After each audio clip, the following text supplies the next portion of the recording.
इस समय मेरे साथ बीएसएफ के additional director general PB Rama Shastri ji, उनके साथ बातचीत करेंगे। सर, जिस तरीके से पंजाब में लगातार ड्रोन का मामला बढ़ रहा है, पाकिस्तान से लगातार ड्रोन आ रहा है, तो बीएसएफ उसको टैकल करने के लिए कौन कौन से कदम है जो उठा रही है? सबसे पहले मैं ये बताना चाहूँगा कि बीएसएफ को फर्स्ट लाइन ऑफ डिफेंस कहा जाता है।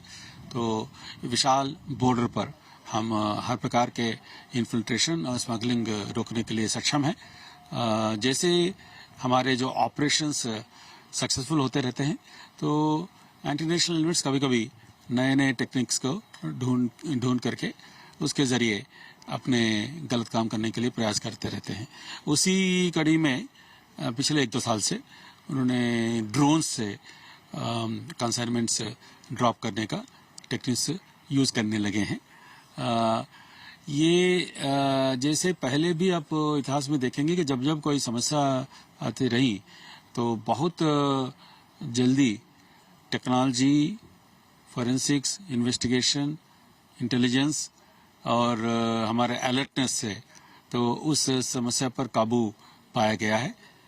उसी प्रकार अब ड्रोन्स का भी पिछले 1-2 महीने से हम आप देखेंगे स्टैटिस्टिकल भी धीरे धीरे कमी आ रही है। हम उसको विराम देने के लिए और अग्रसर हैं। सर, अगर ड्रोन की बात की जाए तो हर रोज ड्रोन के मामले में अपडेट आ रहा है। अब ज्यादा हाइट पे उड़ने वाले और ज्यादा लंबाई तक जाने वाले ड्रोन आ रहे हैं, तो ऐसे में बीएसएफ उन चीजों को टैकल करने के लिए कौन सी नई टेक्निक है जिसको इस्तेमाल करें? आप जानते हैं कि टेक्निक्स को हम सार्वजनिक रूप से तो हम आपसे साझा नहीं कर पाएंगे, बट इतना कहना सही होगा कि अगर वो टेक्नोलॉजी को दुरुपयोग कर रहे हैं तो हम भी नए नए टेक्नोलॉजीज का ईजाद करने में सर्विस प्रोवाइडर्स के साथ, गवर्नमेंट रिसर्च एजेंसीज के साथ मिल करके हम एक अभियान के लेवल पर उस पर हम प्रोग्रेस कर रहे हैं। पंजाब की बात करें तो पंजाब में हर रोज वेपन्स पकड़े जा रहे हैं, हर रोज ड्रग्स मिल रहा है, तो कहा जा रहा है कि ये क्रॉस बॉर्डर एक्टिविटीज हैं, पाकिस्तान के जरिए, पंजाब के बॉर्डर के जरिए ये पंजाब में आती है। तो इसको रोकने के लिए क्या हो रहा है और क्या बात है कि जो वेपन्स है वो इंडिया चले आते हैं, जो ड्रग्स हैं वो इंडिया चले आते हैं पंजाब के रास्ते? पहले तो मैं ये कहना चाहूँगा कि बॉर्डर्स सरफेस से पक्का सील्ड हैं। जो आप देख रहे हैं कि कभी कभी अटेम्प्ट मात्र किया जाता है कि हम इस प्रकार के अटेम्प्ट्स और मिसएडवेंचर जब भी होते हैं हम इसको विफल करते हैं। इसी का नतीजा है कि आपको रिकवरीज होते हैं।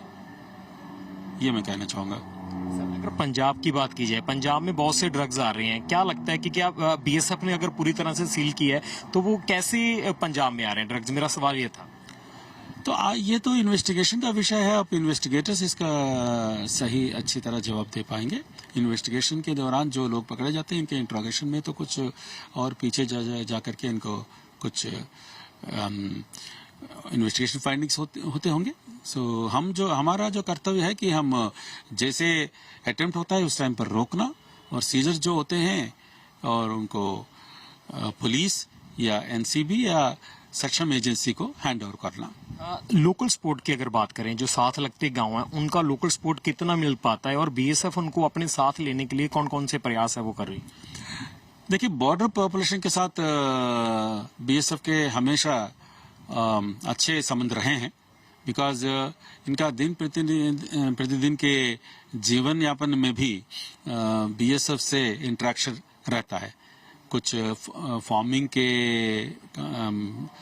से जुड़े हुए लोग हैं उनको, या फिर कुछ सर्विसेज और गुड्स को सप्लाई करने वाले होते हैं उनको भी लगातार संपर्क में रहते हैं। कुछ हमारे सिविल एक्शन के भी प्रोग्राम्स होते हैं, सिविल एक्शन प्रोग्राम्स के लाभार्थी हैं उनको भी। तो इस प्रकार के संपर्क पहले से भी रहा है, अभी भी है, अच्छी तरह है। तो उसी कड़ी में अच्छे इन्फॉर्मेशन का भी आदान प्रदान होता है कि वो भी नहीं चाहते हैं कि अपना गांव में इस प्रकार का प्रॉब्लम हो। तो कभी कभी हम ये जो एजेंसी जिस प्रॉब्लम को सॉल्यूशन प्रोवाइड करने के लिए सक्षम होते हैं उनको भी इनकी बातें पहुंचा देते हैं। ये सब का दायरा पिछले साल 50 किलोमीटर कर दिया, क्या पहले कोई प्रॉब्लम आ रही थी 15 किलोमीटर से आगे जो केंद्र को ये एरिया बढ़ाना पड़ा? ये प्रश्न काफी समय से पूछा जा रहा है कि काफी समय से इसका उत्तर भी दिया गया है। देखिए, बीएसएफ का जो कार्य है ये स्टैट्यूटरली डिफाइंड है, कानूनन डिफाइंड है।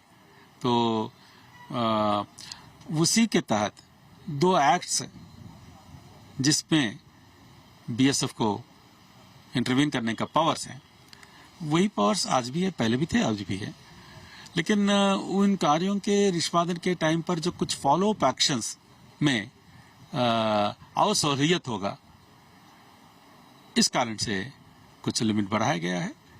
लेकिन कार्य वही है हम लोगों का कि क्रॉस बॉर्डर इन्फिल्ट्रेशन हो, स्मगलिंग हो, पूरी तरह रोकना। माइनिंग को लेकर पिछले दिनों बीएसएफ ने कहा कि अगर बॉर्डर के एरिया में माइनिंग करनी है तो उसके लिए पहले परमिशन लेनी जरूरी होगी, क्योंकि कई बार बॉर्डर सिक्योरिटी का मसला हो जाता है इस पूरे मामले में। ये प्रश्न भी आप स्टेट गवर्नमेंट से पूछ सकते हैं, क्योंकि ये इश्यू जितना भी है ये माननीय उच्च न्यायालय के संज्ञान में भी है, उनके भी कुछ दिशा निर्देश हैं और पंजाब गवर्नमेंट का भी कुछ पॉलिसीज हैं। तो उस के अंतर्गत जो कार्य जिस एजेंसी के लिए दिया जाता है और जो सुझाव जिनसे मांगे जाते हैं वो निरंतर चलता रहता है। I think Punjab government will be able to throw more light on that. Punjab में गैंगस्टरों का काम लगातार बढ़ रहा है और कह रहे हैं कि क्रॉस लाइन ये पूरा काम चल रहा है, पाकिस्तान बॉर्डर से ये पूरा काम चल रहा है। तो बीएसएफ इस चीज को रोकने के लिए कैसे काम कर रही है? और दूसरा, आगे जो आने वाले दिन है उसमें फॉग के दिन आने वाले हैं, तो ऐसे में ड्रोन की एक्टिविटी हो, जो दूसरा मुद्दा हो, उनको रोकने में कैसे आप काम करेंगे? विंटर के कुछ विशेष समस्याएं रहती हैं। विंटर के फॉग वगैरह का रोकने के लिए हम अपने सारे इंस्ट्रूमेंट्स हैं सब अपग्रेड कर चुके हैं और हमारा वल्नरेबिलिटी भी अच्छी तरह रिव्यू किया गया है और हमारा डिप्लॉयमेंट स्ट्रैटेजीज भी अच्छी तरह हम इस बार रैशनलाइज किए हैं, जिससे पहले से भी ज़्यादा सक्रिय रूप से हम इस विंटर में भी कार्य कर पाएंगे। अक्सर पंजाब में जब कोई भी घटना घटती है तो एक इल्जाम लगता है कि बॉर्डर पार से ये हथियार आए हैं और बीएसएफ के, क्योंकि रास्ते में बीएसएफ पड़ते हैं, तो क्या लगता है कि बॉर्डर पार से अभी भी हथियार और ड्रग्स आ रहे हैं, या कहने की बातें लग रही हैं आपको? देखिए, हर घटना अपने आप में अलग है और हर घटना के बाद जो इन्वेस्टिगेशन होता है, इन्वेस्टिगेशन के फाइंडिंग्स के आधार पर ही कोई निष्कर्ष पर कोई पहुंच सकेगा। जहां तक बीएसएफ की बात है, मैं ये कॉन्फिडेंटली कह सकता हूं कि हम बॉर्डर को अच्छी तरह सील करके रखे हुए हैं और जब भी कोई दुस्साहस करेगा, अटेम्प्ट करेगा, उसके खिलाफ सख्त से सख्त एक्शन लिया जा रहा है। Thank you sir. Thank you. तो बात कर रहे थे पीबी रामा शास्त्री से, जिन्होंने बताया कि बीएसएफ कैसे काम कर रही है और बीएसएफ ने कैसे बॉर्डर को सेफ करके रखा है। कैमरामैन संदीप के साथ रोहित बंसल, एबीपी न्यूज, चंडीगढ़।